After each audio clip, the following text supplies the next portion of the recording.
From Actionable Ops, here's the curator, the background pass that keeps your agent-created skills library from turning into a junk drawer. The agent creates skills as it works. Over a few months, that pile becomes dozens of near duplicates that pollute the catalog and waste tokens. The curator tracks which ones get used, archives stale ones, and can propose consolidations. By default, it manages agent-created skills and can also archive unused, bundled built-in skills after 90 days of no use. Hub-installed skills are always off-limits, and it never deletes anything. The worst outcome is archived to a recoverable folder. How it runs matters. It is not a cron daemon. It checks on CLI startup and inside the gateway, runs only when enough time has passed, default 7 days, and only when the agent has been idle long enough, default 2 hours. Each pass has 2 phases. Phase 1 is deterministic state transitions, active to stale at 30 days, stale to archived at 90. This runs whenever the curator is enabled, with no aux model cost. Phase 2 is the LLM consolidation pass, and it is off by default.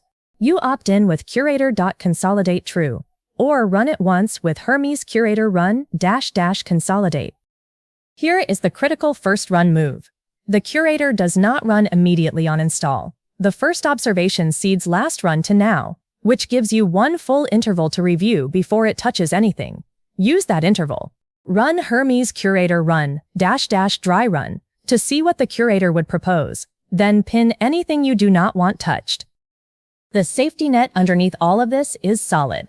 Before every real curator pass, Hermes takes a tar-gz snapshot of your whole skills folder. If a pass archives something you still wanted, Hermes curator rollback restores the newest snapshot in one command.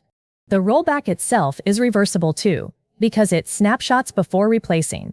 By default, it keeps the last 5 snapshots. Day-to-day commands. Hermes curator status shows the last run, counts, pinned list, and the 5 least recently used skills. Hermes curator run triggers a pass now. By default, it is prune only. Add -- consolidate to force the LLM pass for this one run. Hermes curator pin plus a skill name fences a skill off from both the curator and the agent's own delete tool. Hermes curator restore brings something back from the archive. 2 final notes. If you do not want the curator at all, set curator.enabled to false in config.yaml. For the LLM consolidation pass, point auxiliary.curator at a cheap model so the review stays inexpensive. That's the Hermes curator, built by Noose Research, and for more how-tos like this, that's actionableops.com. You can now let your skill library curate itself safely. For more how-tos like this, that's actionableops.com.